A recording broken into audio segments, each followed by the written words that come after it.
Desa Sekarbiru merupakan salah satu dari 60 desa potensial yang ada di Paritiga, Bangka Barat.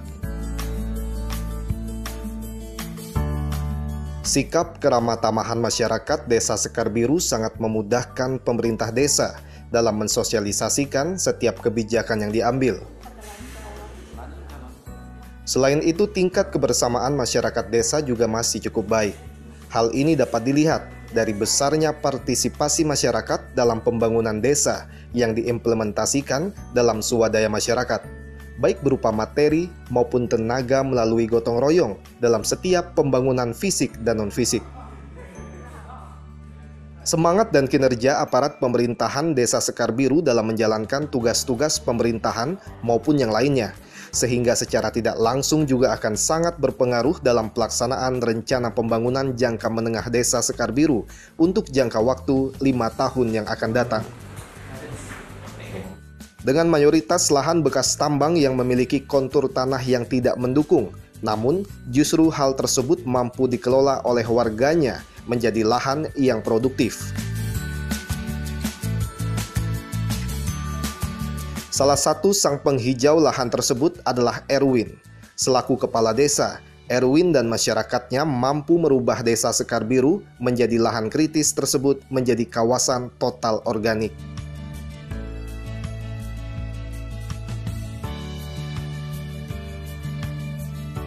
Saudara, sebagai daerah tambang, pemanfaatan lahan-lahan kritis bekas penambangan menjadi tantangan bagi Bangka Belitung sebagai daerah penghasil timah terbesar di Indonesia.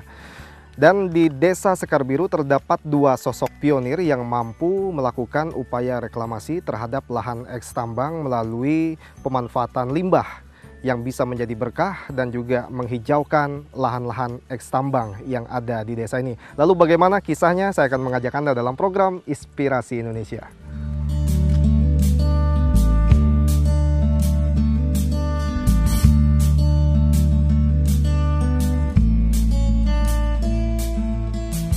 Siapa sangka, lahan yang indah ini merupakan lahan kritis eks tambang yang mampu dikelola menjadi tempat yang indah dan subur.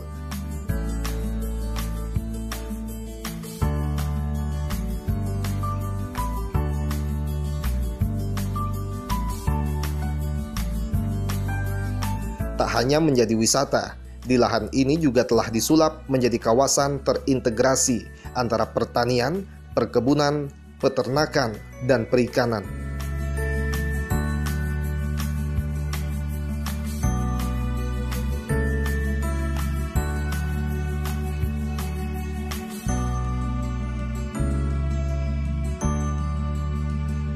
Berbagai perkebunan berhasil dikembangkan di lahan ini. Tentunya hal ini berdampak pada kepentingan masyarakat Desa Sekarbiru itu sendiri.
Tidak mudah untuk merubah stigma masyarakat untuk menanam di lahan eks tambang.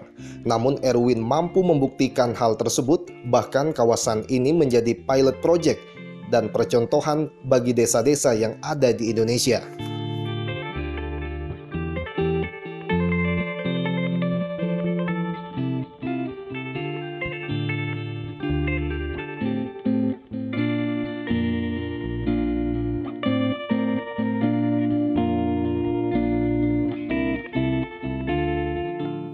Ya, Pak Erwin, Ya. tadi waktu kita masuk dari depan tadi Pak ya, Ya. itu kan ada tulisan pemanfaatan lahan eks tambang terintegratif. Ini maksudnya terintegratif ini apa Pak? Iya, terima kasih Pak. Jadi maksud integratif itu adalah ada kaitannya dengan pertanian dan perkebunan Pak.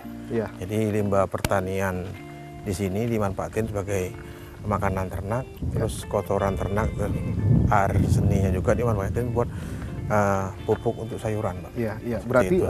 perkebunan dan juga perikanan tadi dilakukan dalam satu lokasi. Iya, ada satu area Pak. Iya, dan lokasi ini adalah lokasi lahan eks tambang, begitu Pak ya? Betul Pak, ini lahan eks tambang yang kalau kita berpikir dengan orang awam ya sudah nggak mungkin lagi Pak Iya. untuk kita manfaatkan karena udah pasir semua, nggak ada humusnya lagi. Tapi dengan petani kami itu bisa diubah Pak, Iya. dimanfaatkan ya ini nanti kita jalan ke sana ada buktinya Pak. Ya terbukti bahwa eks tambang itu masih bisa kita manfaatkan. Iya. Dengan temuannya dengan inovasi dari petani kami untuk komposnya dengan MA11-nya juga.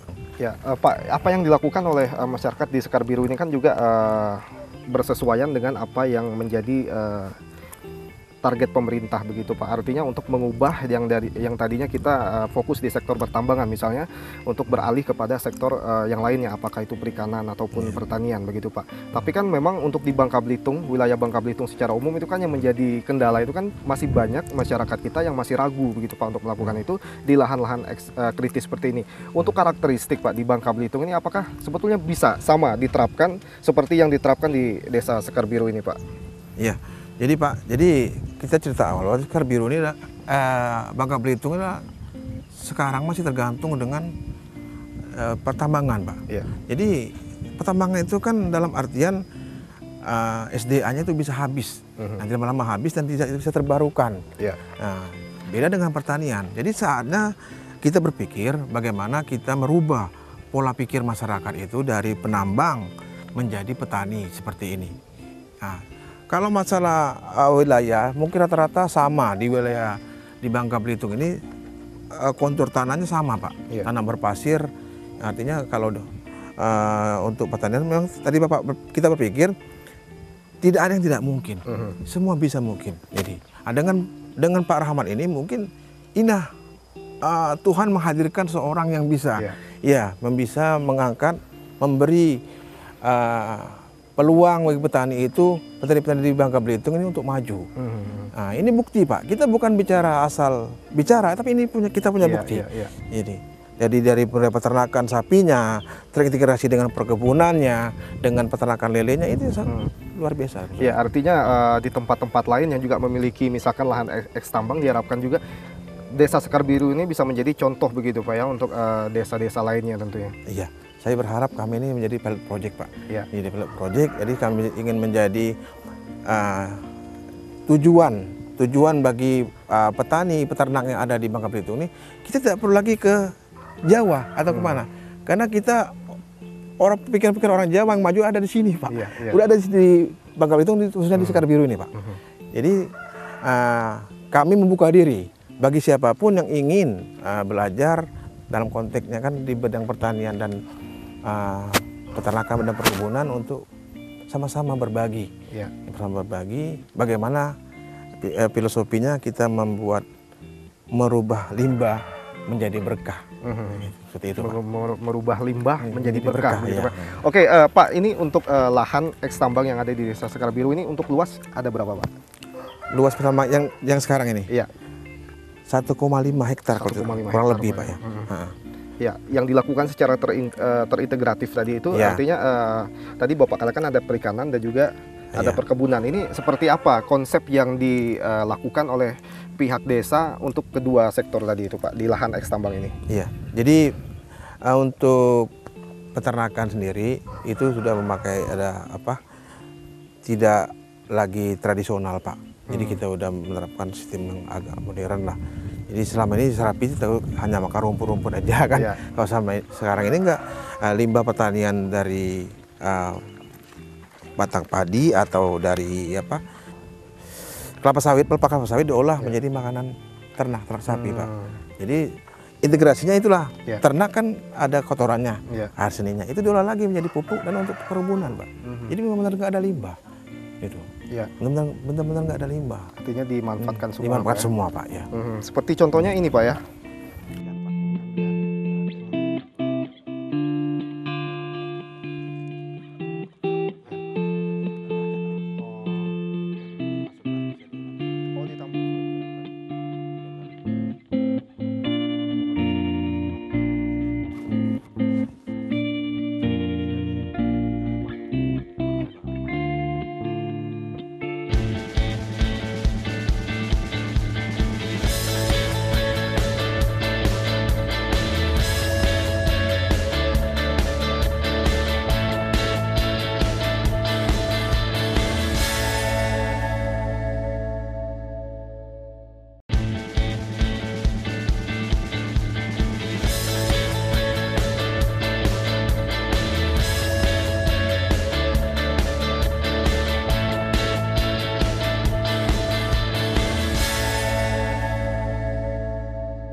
Kawasan total organik di Desa Sekar Biru merupakan satu-satunya yang ada di Bangka Belitung dan sekaligus merupakan desa pertama kali yang memiliki laboratorium mini MA11.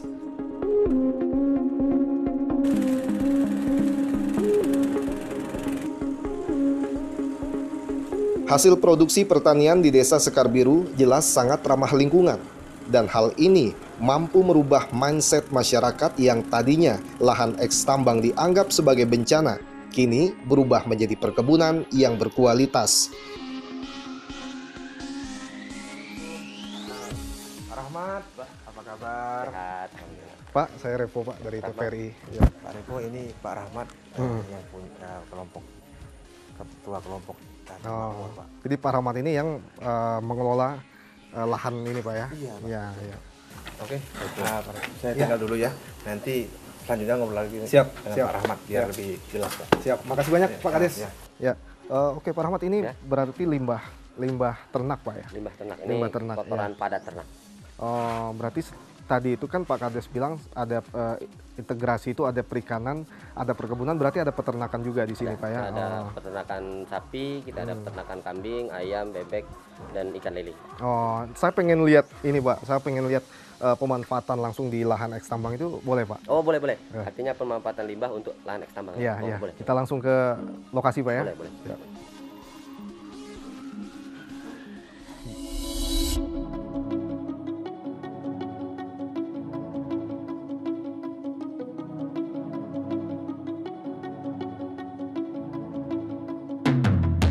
Dalam melakukan penghijauan lahan eks tambang ini, Pak Erwin memaksimalkan Pak Rahmat yang sangat berkompeten di bidang kawasan terintegrasi yang dikembangkan.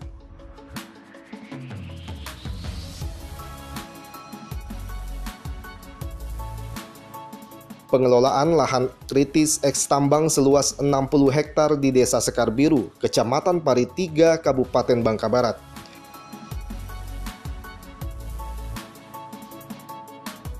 Tujuannya bukan untuk komersil belaka, tapi untuk mengembalikan lahan kritis eks tambang agar hijau kembali.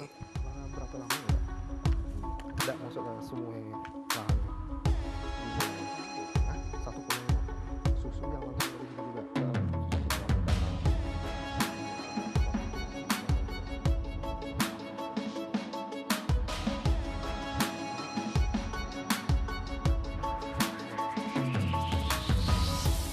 Pak, Bapak ini kan termasuk orang yang berinovasi untuk melakukan pemanfaatan untuk lahan eks tambang. Ya. Yang kita tahu lahan eks tambang ini adalah lahan kritis begitu Pak, yang sudah sangat tidak mungkin lagi untuk dapat dimanfaatkan bagi pikiran orang awam ini Pak. Lalu kenapa Pak Bapak bisa nekat, Bapak bisa berani untuk melakukan pemanfaatan terhadap lahan-lahan yang kritis ini Pak Rahmat? Ya, pertama, kami cuma punya lahan eks tambang, Pak. Tidak seperti petani-petani yang lain punya lahan subur. Yang kedua, kami terangkat dari konsep bertani yang berkelanjutan, Pak. Ya. Artinya hari ini kita lihat, Pak, orang beladang, orang tanam sahang. Setelah 2 tahun, ditinggal Pak, dengan alasan tanah tidak subur lagi. Iya. Nah, mereka berpindah tempat. Saya berpikir ini akan sangat tidak masuk akal untuk anak cucu kita nanti Pak. Nah, di lahan eks tambang ini dengan inovasi total organik, kami mencoba kemarin di sayuran hortikultura Pak. Ya. Rupanya ternyata berhasil. Nah, inilah yang ingin kami gali dari petani-petani kami yang bukan dapat eks tambang. Kami di eks tambang saja bisa. Bisa. Kenapa di lahan subur Dan tidak total bisa? organik. Total organik ini Ya, Pak. ya. Kita sudah tinggal menunggu hasil uji sertifikat organik saja Pak yang mulia. Kita sudah ajukan ke kemarin. Ya, ini sudah berapa lama Pak berjalannya? Kalau konsep total organik ini semenjak kami dibina oleh Bank Indonesia Pak, Februari 2018. Februari 2018, Ya. berarti sudah ada setahunan lebih lah Pak ya? Ya, kurang lebih setahun lebih. Kami dibina Bank Indonesia, didatangkan Bapak Profesor Nugroho dari Semarang Pak. Ya. Nah, beliaulah yang mengajar kami tentang pupuk, pakan ternak, kemudian integrated eco farming termasuk pertanian Pak. Ya, bicara integratif ini Pak. Tadi di depan juga kan ada pelang bahwa ini adalah dilakukan secara terintegrasi begitu Pak. Ya. Lalu apa-apa saja sih Pak sektor yang dikembangkan di lahan eks tambang ini Pak? Kalau di lahan eks tambang ini, dulu kami ngolah pakan ternak nih sangat lama baru jadi Pak. Nah, 21 hari. Setelah kami pakai MA11, ini 3 hari sudah cukup. Sudah bisa dimakan oleh ternak. Nah, dari limbah kotorannya, kami manfaatkan menjadi pupuk yang berkualitas tinggi Pak. Kenapa kami bilang berkualitas? Karena kami ada alat ukurnya. Nah, Bapak bisa bayangkan petani mau bawa produk mereka ke laboratorium, pupuk pakan ternak mereka, ini biayanya sangat mahal Pak, dan waktunya sangat lama, sehingga petani tidak akan mampu. Ya. Nah, dengan alat ukur sederhana, dalam tempo sekian detik saja alat ini sudah bisa membaca bahwa pupuk ini berkualitas apa tidak. Nah, ini yang bikin kami percaya diri Pak, bahwa di lahan eks tambang ini sangat miskin hara ini Pak, putih. Ya, ya. Nah, kata bahasa dokternya ini sudah stadium 4 ini Pak. Kalau tidak ada mukjizat sebentar lagi mati ini pasien. Kami ingin sampaikan pesan ini, bahwa dengan pupuk yang berkualitas kami mampu mengolah lahan eks tambang yang sudah ditinggalkan oleh penambang. Ya, pupuk yang berkualitas. Artinya pupuk yang dihasilkan dari sini juga Pak? Dari produk Poktan Makmur Pak. Tadi yang kita lihat ada kotoran padat ternak, kemudian air seninya Pak. Ya. Ini limbah. Itu orang bilang Pak, kalau kami bukan, harta karun kami Pak. Harta karun peternak. Kenapa kami bilang harta karun peternak? Dari 34 ekor kami bisa produksi 6 ton limbah padat ternak dengan harga 1.500. 9 juta Pak. Itu baru yang padat. Nah, belum yang pupuk cair. Kemudian dia kalau tidak diolah jadi masalah Pak bagi lingkungan, akan pencemaran. Nah, ini kami angkat dari limbah ternak, kita jadikan pupuk yang berkualitas sehingga zero waste Pak.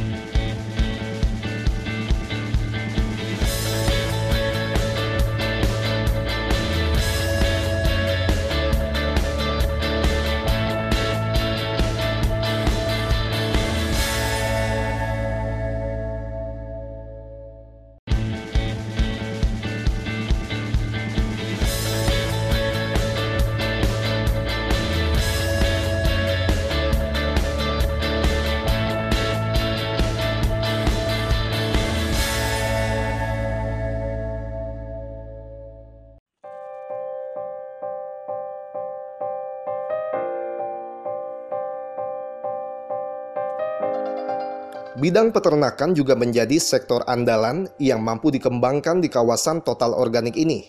Dan tentunya, sektor peternakan ini mampu menciptakan lapangan pekerjaan bagi masyarakat banyak.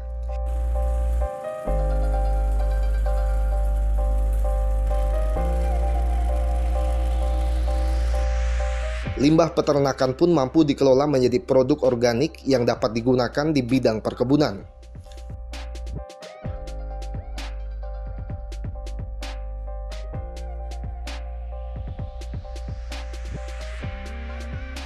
Kalau pupuk ini Pak ya, dulu sebelum kami belum dibina oleh Bank Indonesia Pak, kita masih menggunakan produk dekomposer yang lain. Itu sangat lama, 21 hari baru jadi. Tapi setelah menggunakan MA11, ini 24 jam sudah bisa digunakan untuk tanaman Pak. Kemudian yang kami bilang tuntas dan total organik itu, kita membuat pestisida atau racun hamanya saja berbasis MA11 Pak. Jadi artinya dari pupuk, pakan, pestisida, dan treatment tanah, semuanya kita sudah berbasis dengan MA11. Kemarin Pak, sebelum pakai MA11, uji hara pupuk yang bukan menggunakan MA11 ini sangat jauh dari standar. Contoh, Kalau ke pupuk padat, kotoran ternak, dia minimal 4.000 Pak. Nah, di alat ukur kita tuh baru boleh untuk ke tanaman. Tetapi dulu sebelum kami ngolah, ini paling 5 sampai 700. Jadi dari standar 4.000 ini sangat jauh. Kemudian masyarakat juga mulai mental Pak, mulai meninggalkan organik gara-gara efek ke tanamannya sangat lama. Padahal bukan salah pupuknya Pak. Padahal salah kita yang tidak mengukur, yang tidak menguji bahan baku. Nah, jadi ini bukan pupuk. Kalau kotoran sapi ini bahan baku untuk dijadikan pupuk, Pak. Itu yang pertama. Yang kedua, air kencing, Pak. Padahal ini sangat berkualitas dan sangat bagus. Setelah diaplikasikan oleh petani kita, air kencing sapi ini tidak bagus, Pak. Kenapa? Penyerapannya sangat lama. Padahal begitu kita uji, rupanya air kencingnya sudah terkontaminasi dengan air, sehingga air rasa urin, Pak, bukan urin sapi murni ini. Nah, setelah kita coba, kita dibekali alat, kita tahu. Setelah kita coba, ini 5 hari saja pucuk daun sudah keluar, Pak. Nah, kami berpikir masyarakat meninggalkan organik ini karena sangat lama dan sangat tidak efektif. Nah, hari ini sudah terbukti, baru mereka datang berbondong-bondong, loh, pupuk organik ini bukan cuma murah, Pak, itu harga, tapi kualitas dia tidak murahan. Nah, kita sudah uji kemarin.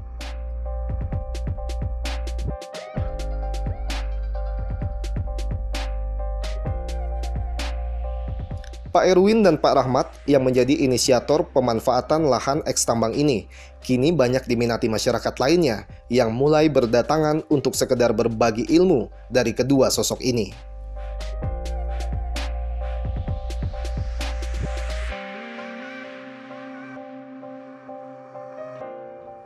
Apa yang dilakukan oleh Pak Erwin dan Pak Rahmat telah mampu menjadi pilot project sekaligus membuktikan bahwa pemanfaatan lahan eks tambang juga bisa dilakukan untuk pengembangan sektor-sektor produktif seperti pertanian, perikanan, dan juga perkebunan. Dan yang lebih penting lagi, apa yang dilakukan oleh kedua sosok ini telah mampu merubah stigma masyarakat dari yang sebelumnya apatis untuk dapat mengelola lahan-lahan kritis bekas eks tambang menjadi mau untuk mengolah lahan-lahan yang ada di sekitar mereka.